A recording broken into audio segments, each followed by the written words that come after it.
ప్రభువైన యేసుక్రీస్తు నామంలో మీ అందరికీ నా హృదయపూర్వకమైన వందనాలు. అందరికీ హ్యాపీ క్రిస్మస్, మేరీ క్రిస్మస్.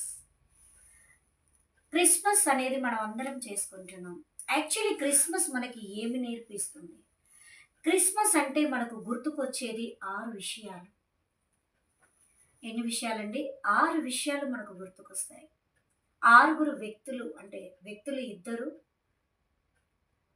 గుంపు, సమూహము, ముగ్గురు వ్యక్తులు ప్లస్ ఒక నక్షత్రం. అంటే ఎవరెవరంటే మరియా, యోసేపు, గొర్రెల కాపరులు, జ్ఞానులు, నక్షత్రము. ఇవన్నీ together we are calling as a Christmas. Christmas అంటే actually this is not word as a Christmas. It's a Christ mass. క్రైస్ట్‌ని ఆరాధించడమే క్రైస్మస్. బట్ ఇది వస్తూ వస్తూ ఏమైపోయిందంటే క్రిస్మస్‌గా పాపులర్ అయిపోయింది. మనమందరం ఇప్పుడు ఏమంటున్నామంటే we are not calling as a Christ mass but we are calling as a Christmas. ఇక క్రిస్మస్ నుండి మనము నేర్చుకోవాల్సిన విషయాలు మొట్టమొదటిగా మనము చూస్తాము మరియా అనే ఒక వ్యక్తి. యేసు ప్రభువుకు జన్మనిచ్చిన తల్లి ఈ యొక్క మరియా మనకేం నేర్పిస్తుందంటే చూద్దాము.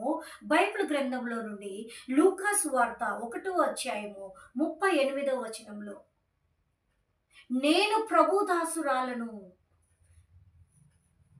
అంటే తనను తాను సమర్పించుకుంటుంది.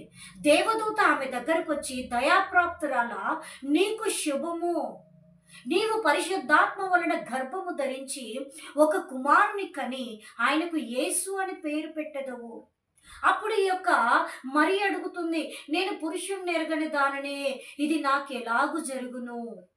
పరిశుద్ధాత్మ నీ మీదికి వచ్చును, సర్వోన్నతుని శక్తి నిన్ను కమ్ముకొనును, నీవు గర్భమును ధరిస్తావు.